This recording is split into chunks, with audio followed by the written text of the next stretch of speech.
Hi, my name is Mylie Winters, and you're probably here to learn a little bit about my personal experience in the personal project. I want to start off by saying that the personal project has definitely had its ups and downs, but it was definitely a great opportunity for me to learn more about myself and what I can do on my own.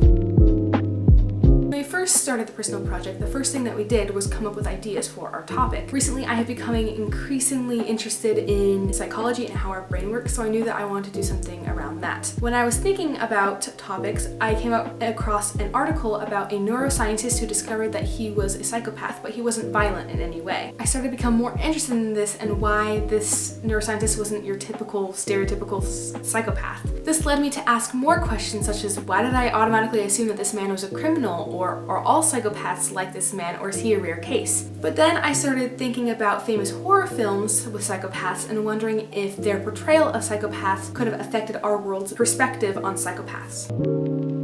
When deciding what to make for my product, I considered many different ways of presenting my findings, but I ended up going with a podcast because I had never made one before, and it seemed just like a great way to present my findings about my topic. This is because you do not need to be as formal as you might need to in an essay, and you can have more casual discussions, which is perfect for my topic. Throughout the personal project, there are a lot of different things and tasks that are going on at the same time at different times, and it's just really important that you organize your time well so that you can meet all of your deadlines. This is what I used when keeping track of all the different tasks when creating my product. This structure worked quite well for me as it was straightforward and simple to understand what I had tasked myself and what I needed to complete. I had each task and my own due date for when I wanted to complete each task. I included a status column to help me to keep track of what tasks were done, not started, and so on. I did have to change my personal deadlines for some tasks sometimes because those tasks ended up taking longer than anticipated and needed some more time to get finished. I also used a physical planner to keep track of my tasks as well as my digital one, as it was easier to carry around with me and keep track of other school assignments and extracurricular activities so that I could plan my personal project tasks accordingly.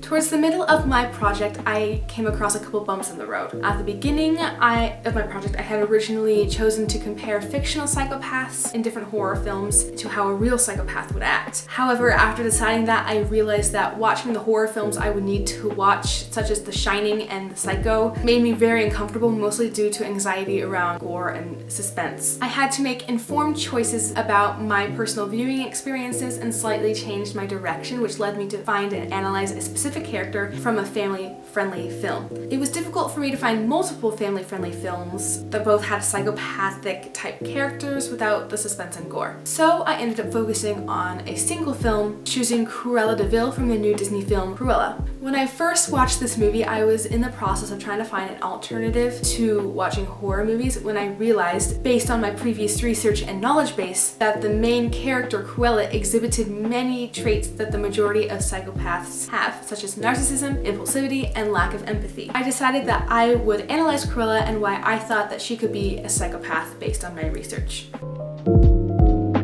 The making of the product was quite simple and straightforward at first, as I just needed to write my podcast script and then record it and then edit a little bit and add some theme music. However, after I had thought I had finished my final recording, it came to my attention that there were some inconsistencies between the final product and what my original plan was. In the podcast, I had also made some statements that were not completely explained or had any clear evidence. Because of this, I realized that I would need to rewrite and re-record some parts of my podcast in order to make it more consistent with what I had set out to do. I feel proud of myself for bouncing back after I had made a mistake, and in the end I was able to create an even better podcast that included more information and better explanations.